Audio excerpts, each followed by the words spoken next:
Good Monday morning, guys. My name is Jerry Miller, and welcome to the Monday Market Monitor. It's presented by Closure Title Insurance. Closure Title, guys, making dreams a reality with two offices, one in Charlottesville, one in Stanton. They opened in 2007. They're locally owned and operated, and we're powered today by a brand new sponsor, one of the best in the game, an honest brand, a name you need to work with. Ladies and gentlemen, Suzanne Riehl.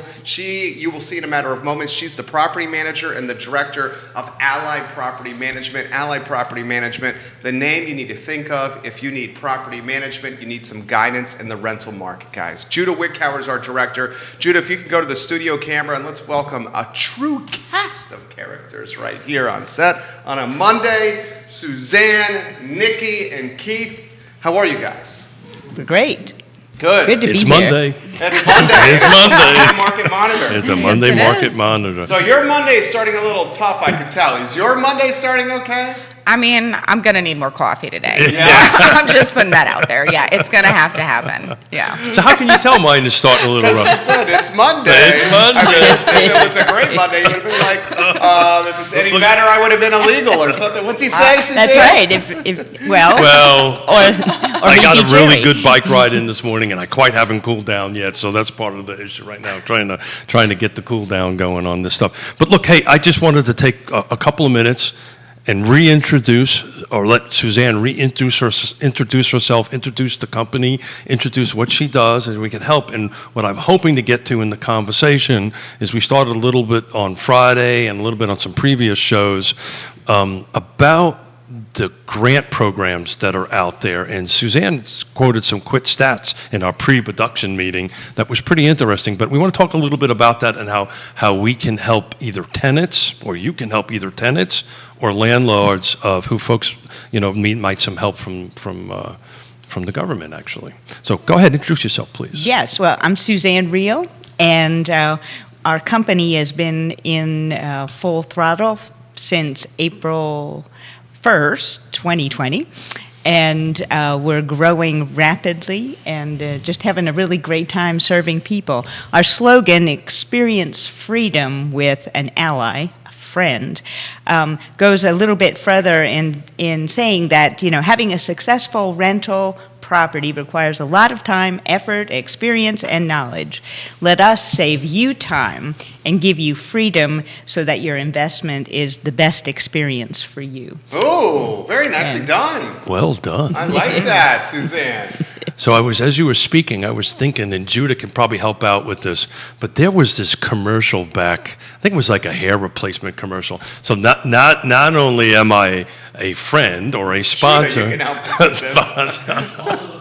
no, I'm also a customer. I'm also a client. So not only we've got this wonderful Suzanne here and Ally on it, and we're trying to talk about that, but I believe in them so much that I'm a client of theirs, and we've got our first rental that we have ran through that, and Suzanne is knocking it out of the ballpark. It's a little difficult for us, right, as Suzanne is experiencing, because I'm so used to being hands-on and to hand it off, but she's taking care of everything. I don't have to do anything, and it's going like, my God, you found a tenant for us in a couple of days.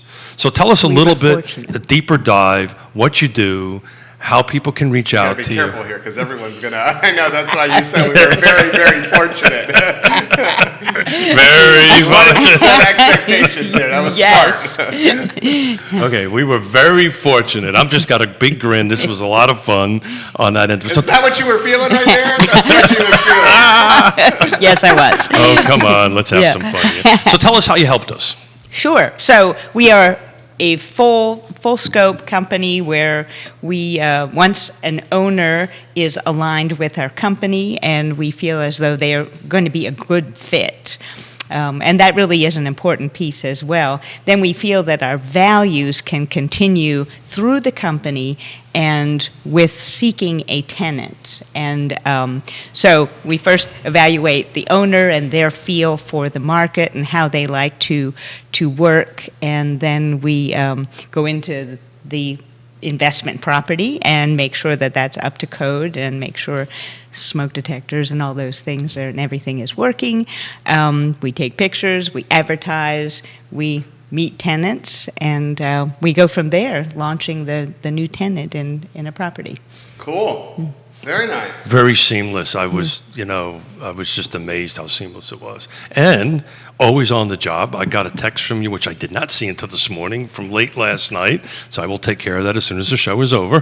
Thank you for reminding us. So, Nikki, what happened in the last 7 days in the market? What do you think? I mean, I'm just going to read off some numbers here, and then we'll chat about them. How about that? Okay, in the last 7 days, we have 68 new on the market. I do not have a happy face about that. We have 15 back on the market, 7 that have expired. Let's see. We had 11 open houses, 120 that sold, 62 with a price change. So, I mean, it looks like that inventory is just sticking where it's sticking. It moves a little bit here and there, but for the most part, we're just low. Is 68 new about the usual? No, it's not, but it's climbing a little bit, and that's kind of what we want to dive a little bit into. But the thing that I tend to watch is what's coming on in pendings, right? So in this little 7-day snapshot, that's what this is. This is the last 7 days. There was 68 homes that came on the market, and 93 went pending, right? So, we kind of want to see that balanced a little bit, and that's short of, in my opinion, and that's short of a window. So it's still, a buyer's market at this particular, seller's market. Thank you for correcting me. That's kind of what I was hoping it would go to. But it's still a sell. Thank you, Jerry, for keeping me straight. It's still a seller's market. Very specific locations on that end of it. So, we're starting to see things we talked about last Monday. We had Lake Monticello. I looked at it this morning. We had 30 homes on the market. Ooh. Yes. That's huge. Yeah. It's going up. But not normal, though. No. So I think that's what you were trying to what was a normal. Normal would be somewhere in the 60 to the 80 numbers in Lake Monticello anyway, as units on the market. Not 60 to 80 for well, that's the car area. footprint. That's the car footprint. So how does this? How does the extreme sellers market we've been in for, frankly, a year and a half, how does that impact your business at all? Great question. Well, it's a great question, and a lot of times we have desperate tenants leaving those sold homes, searching for another place to live. And so I think there are not as many rental homes available, thus we can charge more. And I think that rents are much higher right now because of the urgency. And I would expect the rents would continue to go up. Mine are increasing 4.75% each year, and that's on the low end. I have some colleagues in this space that are jacking up rents 6%, 6.5% every year, and they have a list of tenants, a waiting list of tenants that are like, okay, because frankly speaking, they have no other choice. There's so little inventory, they have no other choice but to pay the rates. Is that what you're seeing? Yes. So in preparation for today, Suzanne, I actually take a look at some numbers, and I'm sure that you've done that. So where are we standing now? Let's say, I don't know how far back you went. Did you go back as far as 2019? No. Okay, good. So, not. but what I'm trying to get at is to paint a picture of what Jerry is talking about is, where were we this time last year? Because this is a question that we get all the time. Are we going up? What's the percent? What is, so Jerry's doing 5%, some other folks are doing 3%, some other people are doing 6%. What's the average? Thank you. What's the average? Yeah. Oh, I'm seeing like $200+. So I'm thinking not percentages, but Oh, you're thinking dollars. $200 Okay. plus dollars that we can ask more than we did For the even current last. tenant? Year over year? No, That's when a new tenant moves in. New tenant moves in. We up current things. tenant, that would be sticker shock. Oh, that's terrible. Yeah. No, we wouldn't do that. So $200. Wow. Yeah. Okay. So I've got a tenant that, let's make sure I understand this, that will make it Marine Corps simple. So if I got a tenant that's moving out today, right, and you move a new tenant in tomorrow or next week or next month or whatever you move it in, it's going up about $200 Yes. on average across the board. That's what we've been able to do Wow. with no difficulty. Suzanne Riehl, wow, I'm getting very excited about this. Allied Property Management. Whoa. Notice how to generate some income Time for their and clients. location. Oh my gosh. Time That's and location. substantial, right? Yes. So is that for like a 2-bedroom or 3-bedroom? What is? It's been 2 and 3 bedrooms. 2 and 3 bedrooms, and Yes. and that's a common misunderstanding, right? There's really not that big of a difference, or is there, between a 2-bedroom and a 3-bedroom per month? A lot of things depends on Sure. the renovations that Sure. have occurred and the location, of course. Sure. But there's Yeah. not like a big jump. There's not like several $100 jump No. from a 2-bedroom to a Not 3-bedroom. between 2 and 3. What's a 2-bedroom in the city running for a month? I have here anywhere, depending on location and renovations, between $1,000 and $1,750. Okay, and a 3-bedroom? Between $1,300 and $2,400. Okay, and here's a question that I have, because this came across my desk a couple weeks ago. The value of a home office and the rental market. Mm-hmm. Can you put that in perspective for us? If the rental has an office, because a lot of them don't. Well, and a lot of folks are looking at 3-bedroom units. I've had 2 folks move into a 3-bedroom unit convert. knowing that one of those bedrooms is going to be an office. Right. It's extreme. And even what they love more is like an extra bonus room, yes, that is flexible. It's a flex space. Yeah. What do you think, as Nikki? a home office. I mean, I think what you're saying is right. My rental at the lake, when I was first evaluating the area, I want to say more than a year ago, I was estimating about $1,300, and right now I could get $1,500 for it. I'm not, but I could. Very nice. So it becomes this uncomfortable conversation that we probably have to have at some point, is about, so if I'm spending 13, 14, 15, 16, 1700. And I had this conversation over the weekend because, as those who know, I chair an affordable housing nonprofit, and I was trying to have a conversation with a couple of potential buyers for some units. To make a long story short, they didn't understand the difference between having a 30-year mortgage and a fixed price, that your rent or your mortgage payment is fixed, and how rent keeps on going up. They just couldn't comprehend it. So I had to spend some time to explain that to them. But in your world, in your rental world, and I think Jerry was trying to get to this, I'm going to try it a different way. Are you seeing rental units growing, right? So we're talking about an inventory shortfall, both on the buy, both on the rent side. Is there any possibility of it growing? Are you seeing any growth in that sector? Is that making sense? It does. And I guess all you have to do is look at all the building, too, that's going on. And Sure. so I do think that there's growth in that area for new buildings. I don't see it on older structures, though. Not right now. I think we're definitely in a shortage. So a follow-up question on that is, and we've had this conversation before, we touched a little bit on Friday. I am a landlord, right? I have a tenant that is suffering because of COVID and can't pay the rent. There's options available, right? So you want to talk about that? Because that's what I'm most excited about. Because you're helping Yes. some folks make some magic happen. Right, and let's talk we're about in that. the process, and I'm hoping to hear sometime this week of our third grant that we're waiting for the application to be funded. But I've had 3 landlords come to me with that same scenario, and we take over the lease, we backdate so that we are the ones responsible for collecting all of the rent, and then I go through the application process with the VHDA. And we've been really successful as long as the tenants are willing to also share in that application. That's been the most difficult They have and to do some work, surprising. too. They have to Yeah. do some work. They have to just sign papers. I prepare everything, and yet there's a reluctance, which I don't understand. But once we get over that hurdle, then I take care of all the paperwork and really do everything except all their signatures. That's a heck of And- a perk right there. and- That's a great service. So And- if I'm hearing this right, people are coming to you saying, hey, I have a rental piece of property that my tenant is paying, please help us, and you're taking over the lease.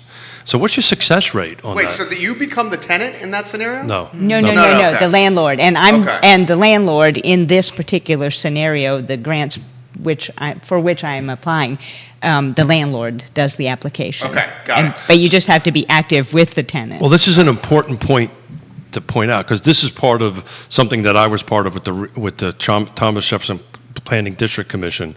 When they started this program that you're speaking of, they didn't allow landlords to receive the money. Only the tenants could receive the money. And Yeah, it- the tenants weren't paying the landlord, so they had Exactly. to shift it around. no, what was happening was the tenants weren't filling out the paperwork. Well, the tenants weren't giving the money to the landlord to pay the monthly payment. That's also Yeah. true. So what happened was now the land it increased the success. I can tell you when we were controlling it, we gave almost $2 million out on that money. But you have like 100% success rate So far, Yeah, yes. that's. Yeah. I mean, that's pretty cool. Let's talk about that. Yeah. Well, That's cool. But my point is people think they're helpless and think that there is no solutions. This is the point I'm trying to get across here. And there are solutions. There are solutions for the landlord. There are solutions for the tenant to kind of do this. There is a pretty large pot of money, and other than a few paperwork and some hard work on your part, you've been able to help folks We've out. been 100%, And I just want to yeah. highlight that a little bit in the specific details on it. We don't have to go into great details here, but I just want folks to feel comfortable to know that they can reach out to you like, I don't have a tenant paying, Suzanne, help me. So what does that we look can like? do that. How does We that can phone do call that. go? Yeah, so landlord contacts me and says exactly what you just said, and we meet. They hand me their lease. We reconstruct that lease. We do a lease ledger within our system so that everything is, and usually these landlords have everything sort of handwritten, lease, but we put it all into our system so that it looks good, makes it easier to upload into the grant scenario. I meet with the tenants, and that's the part that's been the most difficult in all three scenarios, is the tenant's willingness to then trust me to create this lease grant application. Well, And, so I'm curious, what, as part of this process, guarantees that the landlord then is for sure using those funds to pay that mortgage, the rent? Is the tenant no longer responsible for that rent when this grant is given? yes. Okay, awesome. Yeah. Awesome. And everything is just fed into our accounting. It doesn't go to the tenants.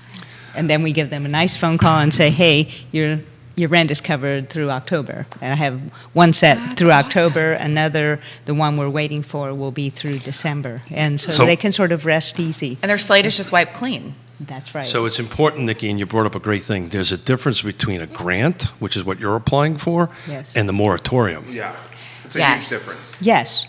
And it's a slippery slope, right? Because the moratorium is just that. It's like the forbearance.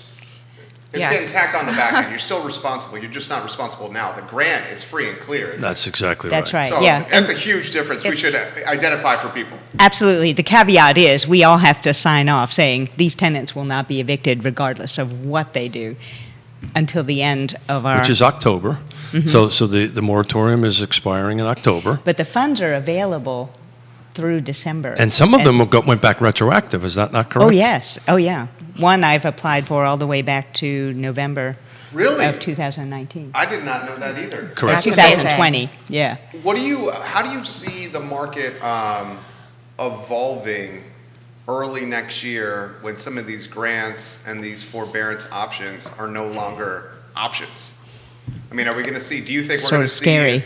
a flood of evictions? I do. You do see that? I do. Okay. Right. So if we see a flood of evictions, which I agree with you, how do you think that's going to impact the housing market? Are we going to see those rentals then being put on the market for sale because of uncertain landlords concerned about the future of their investment? I hope not. Yeah, so you think they will stay rentals? As long as we can find other tenants. Okay. But I do see in some of these cases that we'll need to get eviction in place because they aren't going out and seeking work. 'Cause she's on the I don't front see lines. that. I don't see that. Yeah. Yeah. If anyone's got the pulse of this, it's her and her business. So I had an interesting conversation. I'll leave names out of a wedding I attended on Friday with a small to medium apartment, actually rental units. They're in single-family detached rental units. And I asked them. I said, I'm sitting next to them, and of course my wife was going, "Really? This is a wedding? You're talking business? You're talking business?" But I asked them. I said, "What is your delinquency rate now versus pre-pandemic?" Good question. And I know what it was, but does anybody want to take a guess on what it was? Oh, gosh. Tell us. Double? It was exactly the same. Really? So there is no there has since the beginning, at least with this particular individual, and I love you to backstop it on this, but this particular individual, they have like 40 or 50 units. I actually gave him your card because there was a reason why I gave him your card. I'll talk about it in a minute. But the delinquency rate is exactly the same, roughly 97%. So what do you attribute that to?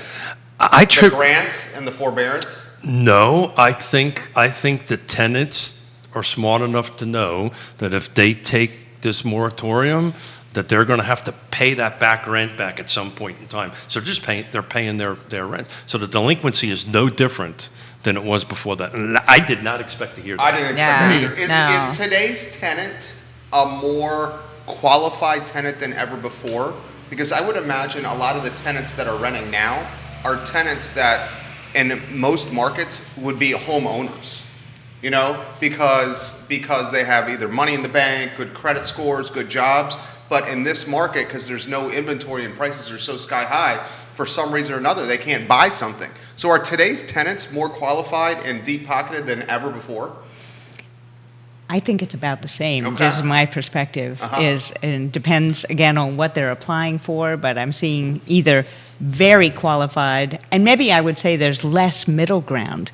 They're either very qualified or really not qualified at all. Really? Top heavy or bottom heavy? No middle ground. Interesting. That's it. Yeah, I did not expect to hear that either. I mean, think about our area. That's kind of how it is a little bit, No, right? It's in the housing market. We see the same thing on the housing market. Exactly. On both ends of it. So I did not expect to hear that. I expected to hear that the delinquency rate was much higher. The vacancy rate is exactly the same. Are these units like in this area? Oh yeah, totally. Yeah, Okay, that's what's awesome. That's he great. asked me not to use the name of the company and all this Totally. stuff. But I will, twisting it around, Suzanne, I did give you a card because I said, so tell me how you're doing with the grant programs because they have so, and he basically gave up.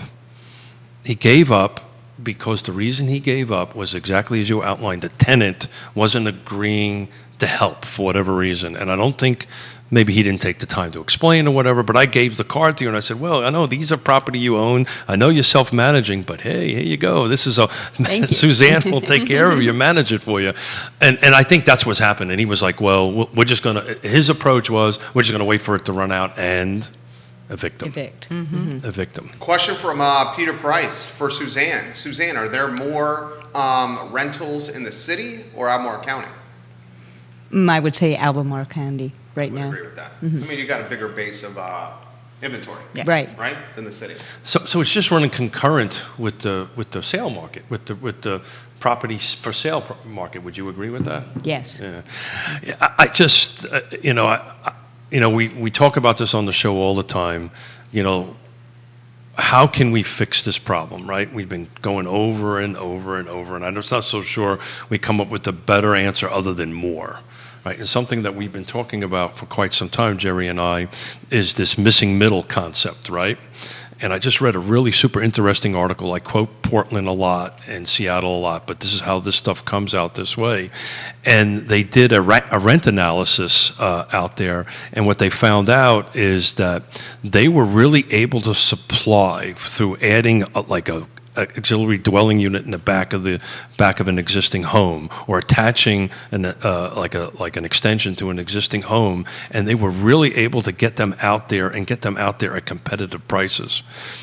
So, in your world, let's say the city of Charlottesville allows this to happen, that we can actually do this. Do you think that's going to help the rental market?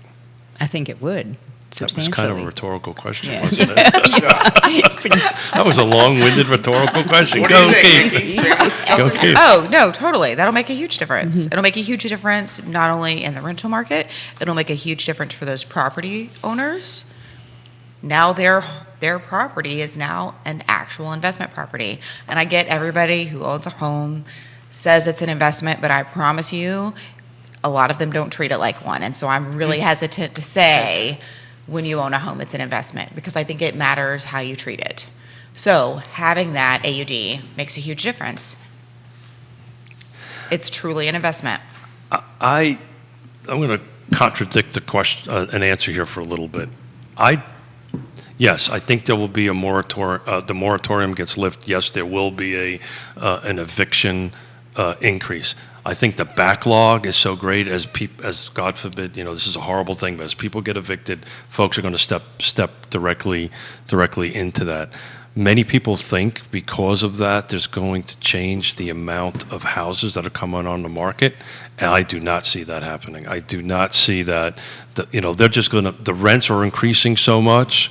Your clients, much like myself, we would just say, okay, thank you very much, and then just bring somebody else into it. I'm not going to put that unit on the market, right? Because the return is too good at this particular point. This is a great comment that just came in here. And we have a handful of ones that we need to acknowledge. This one is stellar.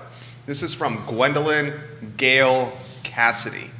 In graduate school, I took both the architecture and engineering ECO mod programs from 2012 to 2014.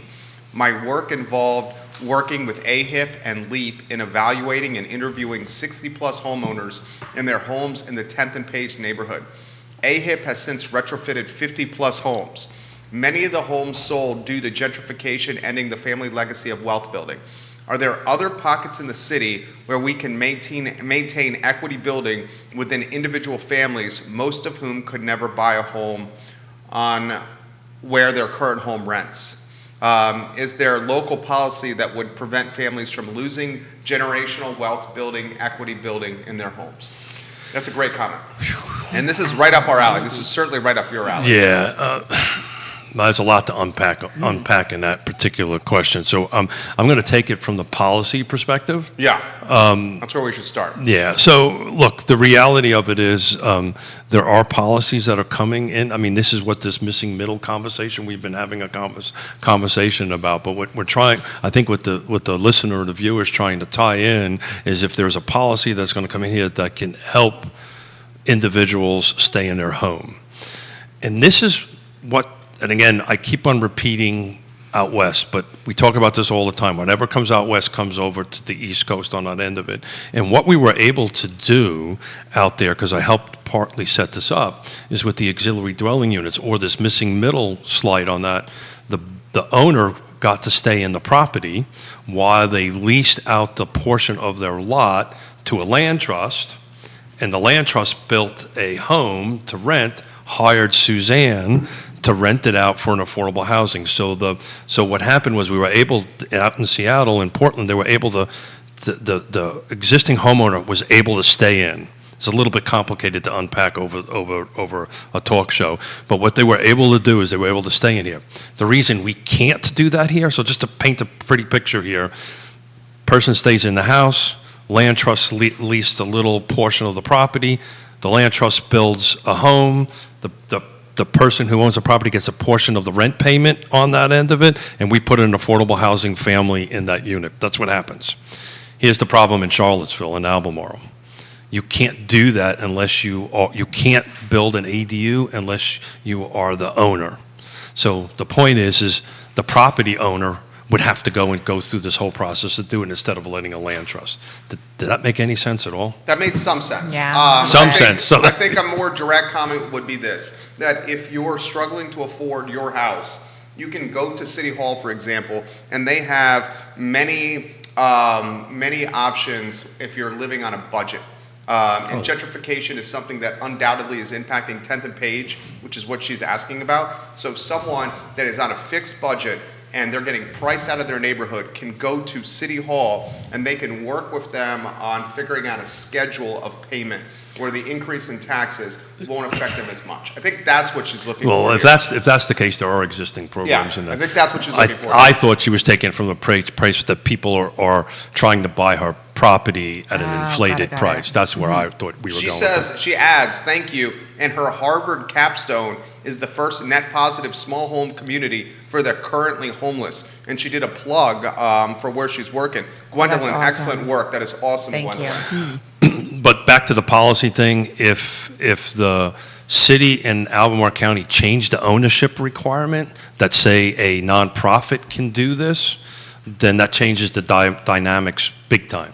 right now that owner would have to actually go through this process themselves. When having that extra ability to have basically that backup, having somebody on your side to help with that would be life-changing. If somebody's already struggling with paying their mortgage, they're probably working a job or two, and trying to figure out this process to get the help can feel a little insurmountable as it is. You hope So so. let's make it easy. No, it does. Yeah. Yeah, So, Mustache Dan Pennant said you sang happy birthday, I did. and you have an amazing voice. Thank you. Dan Pennant just wanted you to know that, by the way. Here. Go ahead, Keith. no, so I'm trying to wrap my brain around that question a little bit more to unpack it, and I don't think a lot of people know about the tax help that they can get. tax help. Not only is it tax help, it's utilities help on that end of it, and not to geek out, but if you can set up a way that the existing homeowner can stay in their property, and that there can be a rental unit built on their property that they don't have to build, that they don't have to function, they don't have to manage the tenant, they don't have to do anything like that, and reap some of the benefit from that. Because what happens if they do that, they also get the tax benefit Right. Nice. from the city. But without that ownership criteria getting changed, it's never going to happen. Jamie All right. Turner, I'm going to get to this question in a matter of moments. This is from Tim Dar for you. Tim Dar has a question directly for you. Jerry, please ask your property management guest where the hottest pockets of rentals are in Charlottesville. Can she identify the most affordable ones and the most popular ones? Am I supposed to just say the location? Sure. So, like Hydraulic sure. Road, I mean, Sure, we have Solomon Court and we have Barracks West. I think those areas, for right now, in my experience, are the most affordable. Yeah. Where does the villas in Southern Ridge stack up on that? Old Lynchburg Road. Urban A Ring. little more expensive, Then Barracks West? I think Yeah. so. What's Yeah, Barracks West entry point?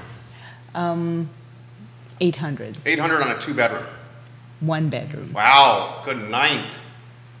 800 on At a least one. that's Is that a that's studio? where the no. It's a legit one bedroom. Yes, Good night. it has full washer and dryer, and Sure. No, but and, I'm impressed. and the gas is paid for. So Okay, so you're responsible for internet.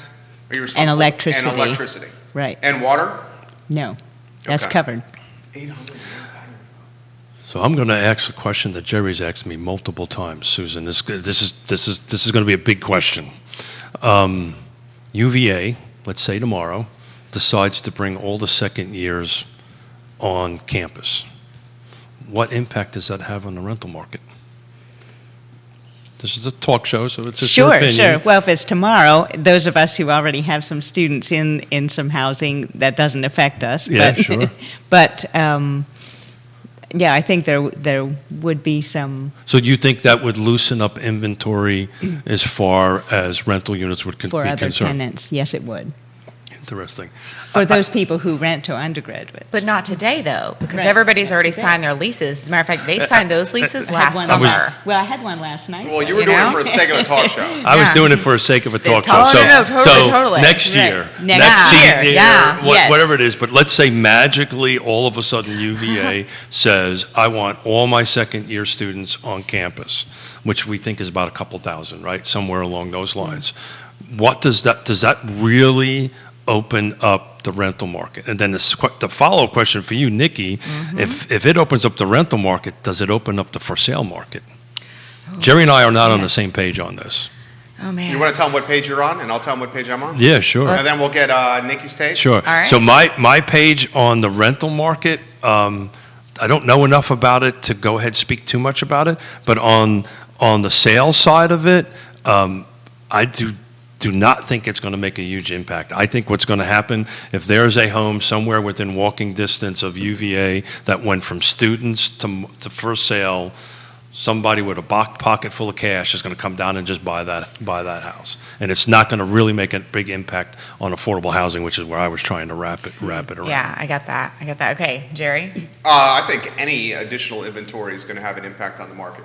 And if you open up 2,000 some units, that's going to have a market. That's Well, it gonna won't have an necessarily be 2,000. impact. No, because some people room together. Some but I are would 3 and say- 4 bedrooms. Yeah, I would say what? Some five. Maybe 1,000 units? I'm about to say half, yeah, Yeah, 1,000. 1,000 units? I mean, that's a sizable amount of units. Yeah, sure. What So, do you think, Nikki?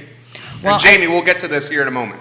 I think there are a lot of people who would really love to rent those units. And I think so that'll alleviate some of the pressure, but also there's still a need, right? So I think maybe we'll level out a little bit, but I don't think most of those are gonna go for sale. You've got a handful of owners who will be like, you know what? Maybe I'm done. Maybe it's time. Maybe I'll sell this. But I don't think most homeowners who are having these investment properties are just gonna be like, you know what? I'm done. well, I don't know, Suzanne, I don't know how much you know, how much of student housing you do on it, but Very if you're, little. but I know this because I've been involved in it through my daughter when she was living here with her now husband, who was in medical school. If you were walking this was only 3 years ago, if you were walking distance from UVA, you were paying $1,000 a bed, a room. So if I got a 4-bedroom house, that's $4,000 a month. You know, that's hard to give up. That's hard rental money to give up because you couldn't get a 4-bedroom house within walking distance from UVA at $4,000 a month, would you? No. Yeah. No. So a lot of people don't understand the math difference between student housing because they rent it by the room Yeah. versus what you do, which is the whole Graduates. the whole Yeah. house. No, it's- that's we very do. different. Yes. Truly. Gwendolyn says Solomon Court just sold 2-bedroom for $150K. Thank you for that knowledge, Gwendolyn. Jamie has a question for you guys. Do banks currently have products that would allow you to finance an ADU? I would assume a construction loan or cash are the only options, which limits the feasibility of this for some folks. Great comment right there. So that's directed towards me. Yeah. I'm part of a national cohort. You're gonna have a hard time finding a bank that's gonna finance an Lending ADU. is the huge Yeah. struggle. Yeah. Why And- would a bank give money to somebody to build an ADU in their backyard? So the problem, to go back to the reason why we need to remove the ownership component, what they have found out in places, and that they're doing these in Vermont, they're doing it in Minneapolis and all that stuff, they found that what was happening was the property owner would borrow the money to do it. They weren't in your business. They weren't in my business. didn't They know what weren't they in were Nikki's doing. business. They ended up getting foreclosed on. Right. The foreclosure rate was through the roof. And so what in these other jurisdictions, they pulled that ownership component out and said, okay, Jerry, nonprofit, affordable housing provider, as long as you are a nonprofit affordable housing provider, we'll let you do this. And that's where the difference happened here. And that's when the needle started to get changed. That's why I've said so much on this show, and I understand your passion for ADUs, but the ADU construction is for wealthy people. Well, You're going to need 6 figures minimum to build one. Cheapest- You're not going to get a loan from a bank. 150 grand and up. You're either going to do cash yourself, or you're going to pool the money against the equity you have in your house. So that's to build what. the ADU. So that's why these It's a wealthy person's method. Absolutely, and that's the Yeah. reason why these nonprofits were so instrumental in doing that, because we have access to better money, to Right, cheaper money, cheaper money. so Cheaper forth and money so is on, what and it's we about. can go ahead and do that. And they end up signing a 10-year, 15-year, 20-year lease on the property, and they go ahead and do it. But you're 100% right. So the big issues with ADUs, and you'll find out, and is that A, it's hard to get money. B, they're super expensive. So from a construction perspective, they're super expensive because you're still building, a bathroom. You're building a tiny house. Yeah, building Yes. a tiny house. Your Yeah. price per square foot is through the roof. Through the roof. Through all that stuff. And then the management end of it, why it's so important with the property management, Suzanne, is managing the tenant, managing the process. These folks don't know how to do that. This question comes in for you. Is Barracks West Section 8? Can be. Can be? It depends on if the owner will accept And the- Section 8. The follow-up question on that is a Section 8 tenant more difficult than a non-Section 8 tenant? Sometimes.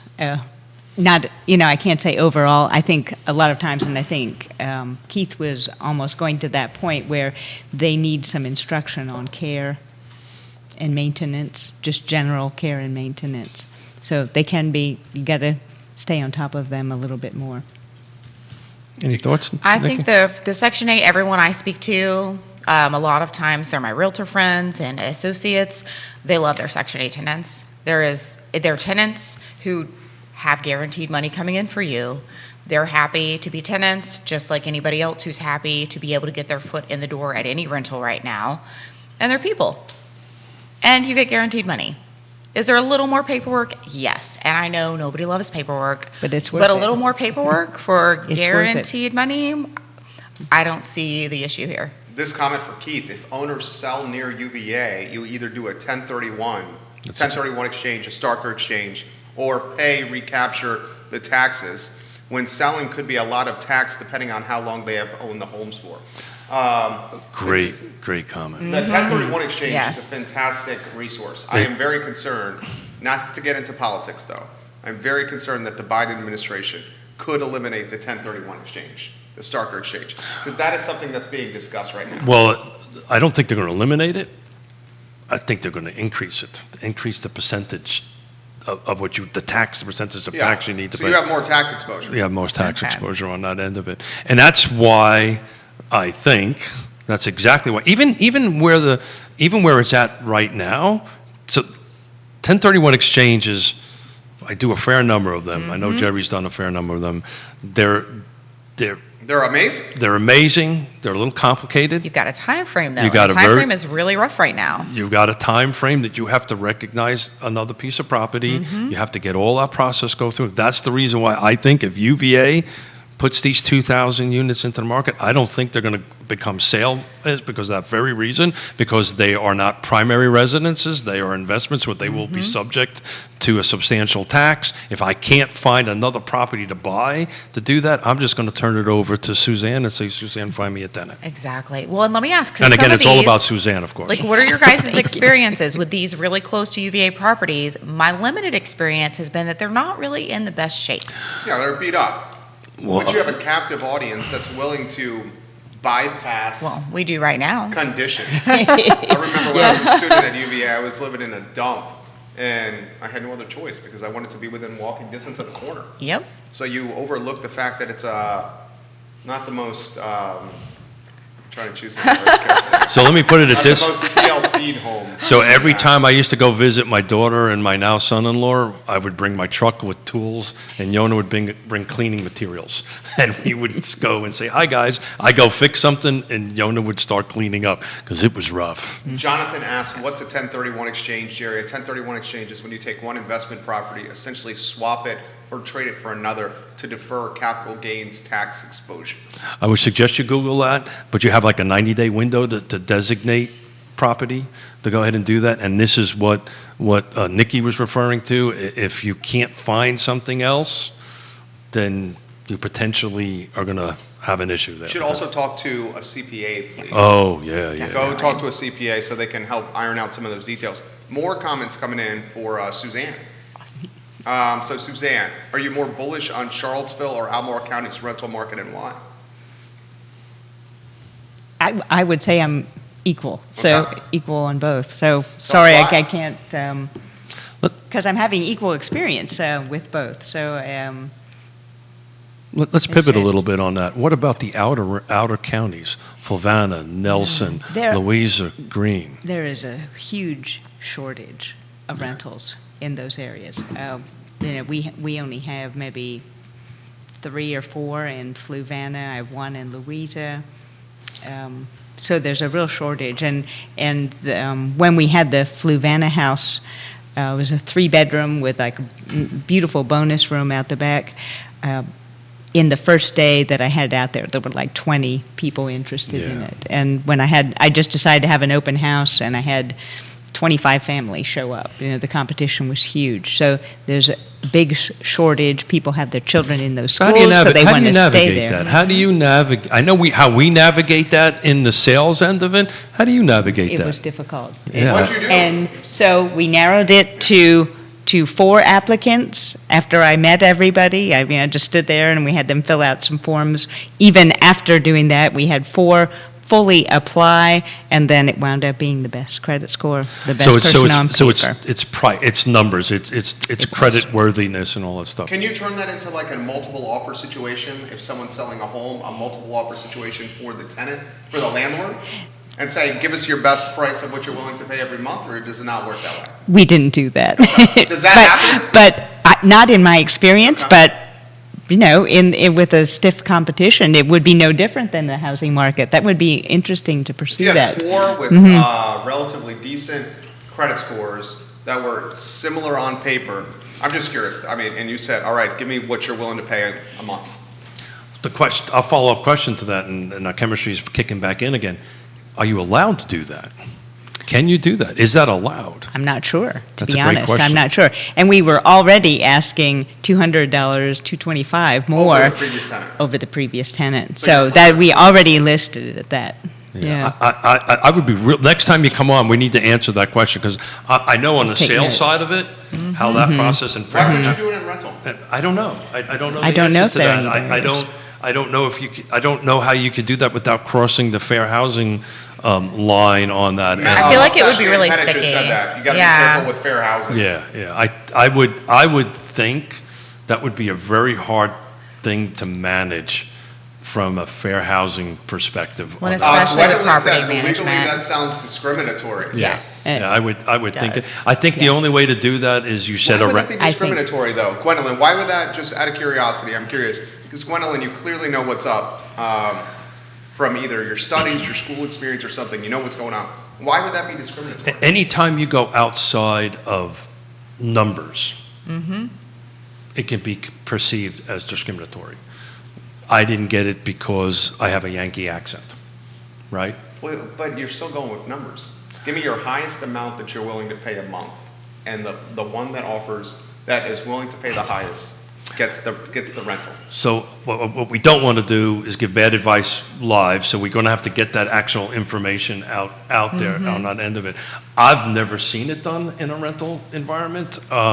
Usually it's the number and the credit score, and then the owner's rep makes a decision. And actually, in the application process, the rental price is placed into that. So it's not that their credit Yeah. score is based on that, but their credit worthiness is based on that and their approval. So if 4 candidates were approved, we'd have to go back and see who could pay You would have more to money. rank So I think Absolutely. a way to Yeah. unpack Yes. this a little bit, is the process, right? The process is very different. When we buy and sell a home, we as a real estate agent, so Nikki's representing the seller, I'm representing the buyer, there's a list price out there, I make an offer to Nikki, and then in that I have my terms and my conditions and all that stuff. That does not happen in the rental environment. The number is the number. You fill out the application. This is more of I'm trying to ask the question, that's how that process works, right? Sure does, Okay. yeah. So I It's think that's the reverse. difference. You're but offering as opposed to the buyer in this scenario being the offerer, right? Exactly. Yeah. But we're going to seek some legal advice on that. I'm going to reach out to Absolutely. Bill Tucker and see what Bill Tucker thinks. Another about thought on this. that though, and I get that it's hard to think maybe the highest number shouldn't always win is not the right mindset, but for me, it's not about getting the highest amount of rent I can squeeze out of a property. That is not the only factor for me. I would say you are in the minority, though. Well, I You're don't think not I'm in the one. minority. I may not be I guess if I'm not the majority, I'm the minority. Yeah. I think there are more of me than you would think, because truly, do you know what I would like? A long-term, consistent tenant that pays on consistent, time. great tenant And takes care who's of the going to take place. good care of that Takes property. care of it. That, But to me, Nikki- But is as so far important. as But Nikki, I'm gonna factors push that were back. data, I'm going to push back. Okay. But whatever number you're doing, your ROI, return on investment, is working for you, right? Absolutely. So you have said, this is similar to what we have You said I'm done. going to cover my overhead no matter what. I'm covering my Yes. overhead, and I'm going to make this amount of money, and that puts me Yes. at this rent. And you're Absolutely. comfortable with that, and that's, God bless you, good for you on Yes. that. That's not the norm. well, but also we're leaving out some other factors. So that credit score, and usually I'm guessing one of your requirements is a certain amount, maybe 3 times the amount in rent Right. is what's required for their monthly income. So those are other factors that sometimes people forget about. And oftentimes homes that aren't managed by property management do not always have those qualifiers. It varies. But most property management companies, right, is your qualifier 3 times? 2.8. Is it very 2.8? Okay, awesome. We'll go See, you to got a tweak. 2.8. We'll call Right. it 2.83. Yeah. For the sake of Yeah. a talk show. We'll call it No, right no, now. that's no, no. Yeah. Well, and when you think about I what some of appreciate these that, Suzanne. properties rent at, though, if you've got a house that's renting at $3,000 a month in Charlottesville, which is not crazy at all. 3,000 a month Right? is very It's normal. yeah, exactly. So that means that's what you're competing. That means you need to show approximately $9,000 in income a month, and depending on which end of that income structure you're part of in Charlottesville, you know. Gwendolyn says we have exceptional diversity in our programming on the I Love CVille Network. Well, thank you very much, Gwendolyn. Gwendolyn, this is for you. Gwendolyn, you made the show better today. Thank you very much, ma'am. Kevin Higgins got a question for you. Dude, you're a very popular lady on the show today here. Kevin Higgins says, what is the cost to bring in a new tenant? Painting, cleaning, marketing, and what strategies do you use to keep a person from leaving a rental property? Two great questions. Well, I'll go from the end. So the last one is that we try to take good care of them as tenants. And that goes back to something that I said earlier, is that it's also important for us to have owners who do care about their tenants. So we hope that the owner is supportive of that. We take good care of the tenant, therefore we retain the tenant. Cost for bringing a tenant in, painting can vary dramatically, and sometimes a property won't need that. But the cost for somebody to use our management company is 50% of the first month's rent. That's out front. We charge a flat fee to $150 to set up everything, set up the accounting, 50% of the first month's rent, and then we're ready to go. And it's 8% after that. I just went through this myself at the Villas in Southern Ridge with one of my properties, and I did, the tenant left, she was there for 7 years and change, 4 kids, 2 pets. She beat up the space, but she Definitely. was there 7 years and change. She Okay. paid on time, Nice. she paid cash, and she did not Lovely. mind the 4.75% increase every year. And did I mention she paid cash? Okay, all right, leave it at that. That's beautiful. I'm gonna leave it at that. So Little when a bags. new tenant comes in, and we spent just under $4,000. We put new carpet in, painted everything, new blinds, new garbage disposal. They ripped up the front silver stainless steel in the microwave, so we needed a new one of those. So just under 4,000, and it was 1,280 square feet, 3-bedroom, 2 baths, and a den at the Villas at Southern Ridge. Hey, that's not So- terrible considering that list thought it you was said at great. first. I was like, I thought your number was going to be higher. So Yes. one of my friends said, Painting alone. how would you allow someone to have, 2 pets, 4 kids?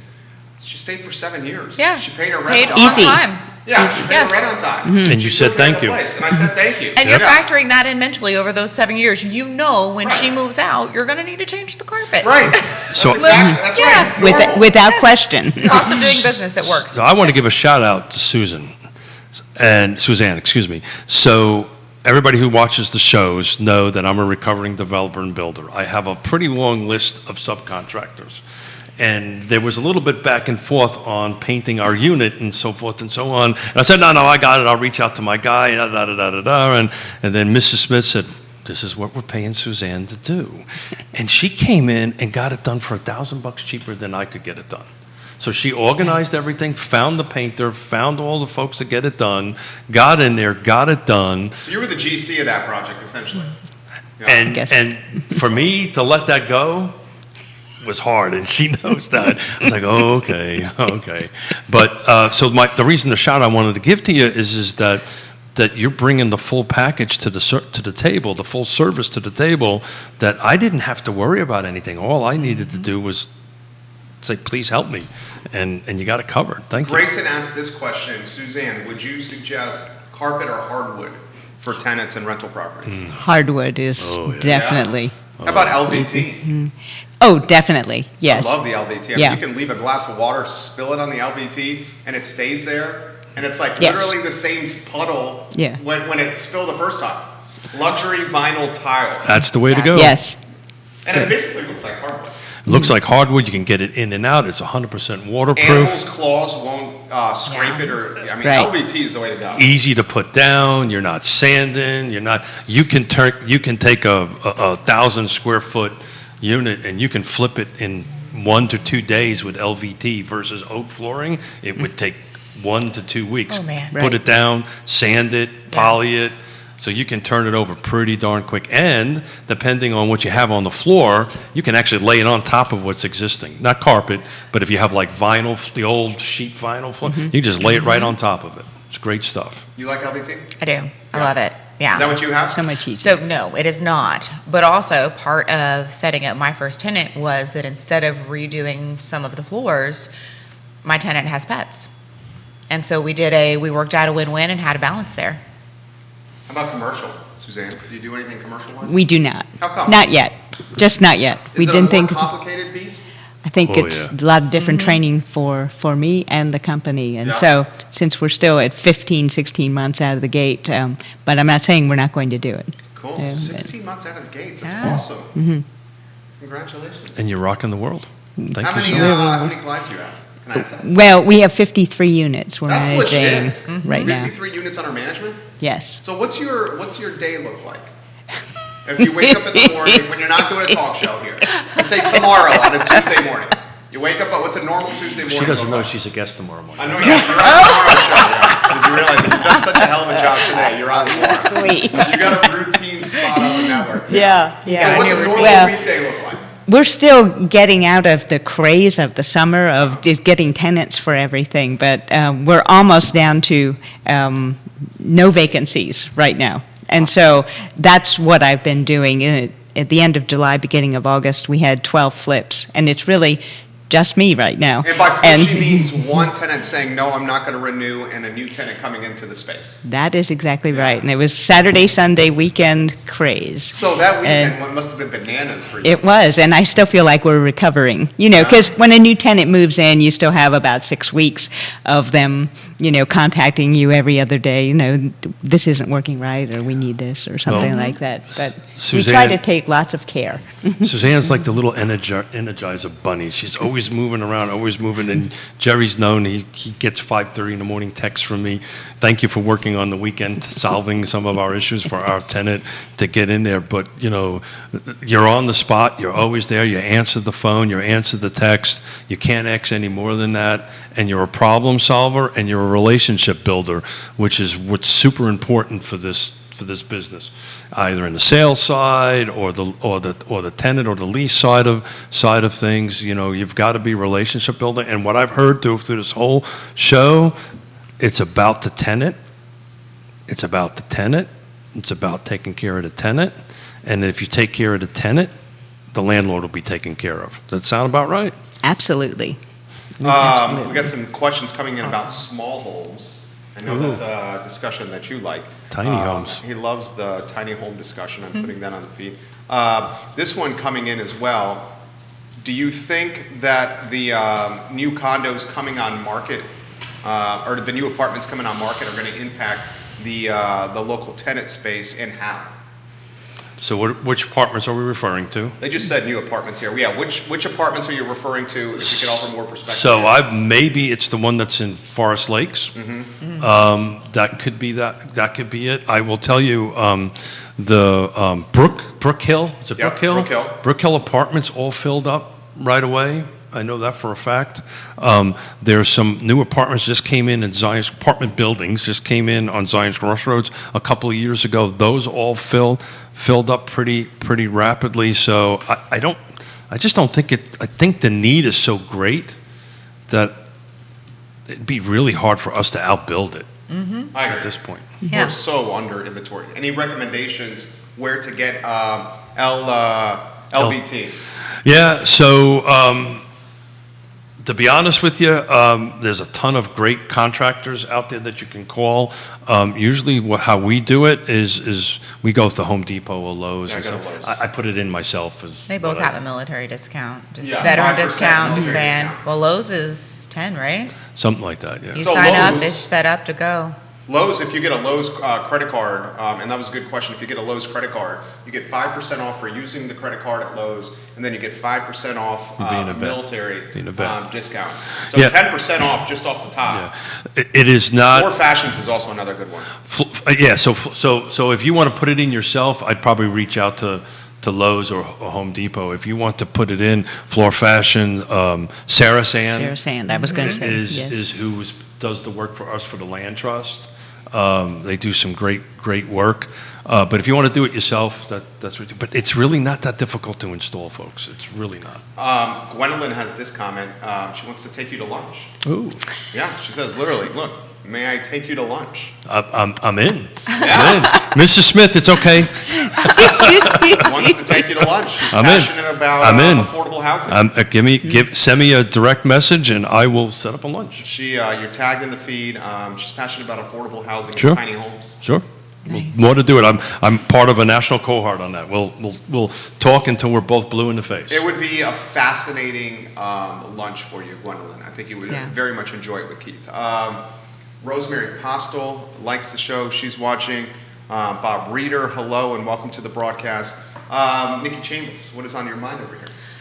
I thought there was a question about tiny homes going on, and I was curious where that was going to go. That's Gwendolyn's question. Awesome. You guys, what's the impact of the tiny home, small homes it will have in this area? Well, so that's what an ADU is, auxiliary dwelling unit is. It's technically a tiny home. So tiny homes are there's it's kind of like affordable housing, right? There's different definitions, right? So some people will say a tiny home is less than 200 square feet. Some people, a tiny home will say it's less than 600 square feet. Let's call it from 0 to 600, right? Some of them a little bit more than that. Some is less than that. The theory, and it works. The problem is what you aptly noted. The cost to build a tiny home. So the cost to build a 400, 600, 800 square foot home versus a 1,200 square foot home is not that much different. It's basically the same. It's not that much different. Yeah. You're still putting in bathrooms. You're still putting Still heating. need appliances. You still need appliances. You still need heating and cooling and And all one that of the stuff. issues you have is there's not many contractors that are willing to build tiny homes No. or have the skill set to build tiny homes. No, but I will tell you where we're landing on these in this national cohort, because this is one of the things that we're working on, is pretty much manufactured homes. That's the way to go. You love those. I love them, particularly in this environment. Now, it has a ton of struggles with it. And particularly this environment, he means pinched supply chains and not enough subcontractors to finish contracting jobs. The home comes to you essentially finished in a lot of ways. That's exactly Yes. right. So in this inventory subcontractor thing, so it's four corners, a top, a bottom, and it gets dropped on the site. You put a foundation on the job, on the site, you run your utilities to it. There's still a stigma with the Well, pre-mod homes. Well, I don't know that it's the stigma so much disagree with with manufactured homes as much as it is the comp value. So that's the challenge that I run into when I'm talking to buyers or agents, is that it's just not going to rise in value like a modular or a stick-built. Because modulars in the stick-built home category when it comes to being able to find value. so thank you for doing that. People, when you say manufactured homes or modular homes, they automatically think the old trailer, like the trailer park trailers. That couldn't be further from the truth. That was what I meant by stigma. So Yeah. my personal home is a modular home. It's 8 boxes. It was shipped down from Pennsylvania. And just think about that. They have to build them in such a way that they can run down the road. And I got them to the drywall, and I've used my own finished trim crews, my own painting crews, my own so forth and so on to finish it. The struggle with them is if you take something in Belmont, how am I going to get it in the back of a house? That's the struggle, right? And so what happens with that is usually the crane will lift it over the top of a house. Well, now I got to move utilities. I got to move all the stuff. It becomes a little thing. So the two things that they're looking at is these modulars.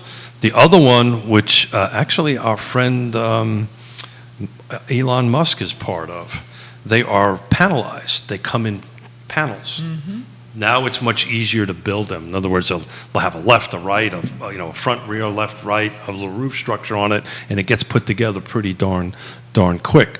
The only way to do it is to use the manufacturing capabilities to keep the prices down. What do you think, Nikki? I love it. I'm a huge fan. I'm a huge fan of alternative housing, period. The challenge that I feel like I run into a ton is that our codes are kind of ancient and don't keep up with our technology and our ability to create and innovate. So we just I could be wrong on so that. let's paint the picture. Let's go back to the policy problem for Charlottesville and Albemarle for the moment on that. So we've just, for the sake of a talk show, we've just figured out how to build a 2-bedroom, 800 square foot auxiliary dwelling unit, tiny home that you can put in the back of Belmont. The problem is you can't do it. Yeah. And the reason you can't do it is back to this ownership component, right? Then Jerry, who's the owner of that, has to do this all himself, or Mr. and Mrs. Miller. Mr. and Mrs. Miller have to do the development, have to go get the unit put together, have to get all the utilities going in through all this stuff, take care of the property management, and Jerry's just going to go, this is way too much work, too much money. I'll sell it for $500,000, right, and move on. That's the reality of what's happening out there. And if you can change that to do that so that a land trust or a nonprofit can do that, and then we can go over to Suzanne and say, Suzanne, find me an affordable housing tenant, manage this and take care of this, that's the path forward. And that's what's working in these other jurisdictions, for what it's worth. Are you more for the landlord game? Are you more in favor, I guess bullish is the right word, for landlords that have rentals in condoed buildings or condo complexes or standalone homes, like a single-family detached home? Either is fine. Yeah? Yeah. Is really there one more difficult for the landlord to manage? Single dwelling. Yeah, just because is they're more- responsible for everything. So why That's is right. why is it a benefit to have it in a condo? So if I have a 2-bedroom condo unit versus a 2-bedroom townhome, am I hearing this right?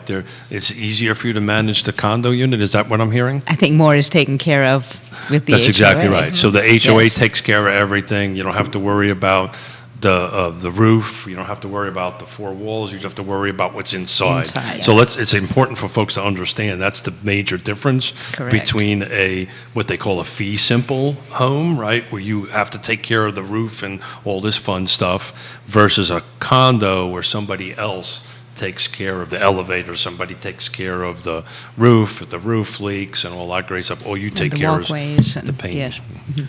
Gwendolyn, you are sharing so much awesome content on this. I sent you a Facebook friend request. So after the show, if you could Awesome. accept that, you'll see all the content that Gwendolyn's tagged us in. Awesome. Gwendolyn, you made us better today. I'm looking for that lunch. You have a lunch with Gwendolyn, and I think she's going to very much impress you with her knowledge of I've already tiny done. homes, nonprofits, zoning, and the potential for all of them used the right We're way. looking for some board members, Gwendolyn. Ooh. Nice. Sounds like a fit. That will be a recruitment lunch, so that you know. Getting ready. All right, guys, let's get some final words All out right. there. Nikki Chambless, you want to Yes. start? Anywhere you want to go here? Oh gosh, no, I would just really love to see more progress made for being able to have an ADU, being able to have tiny homes.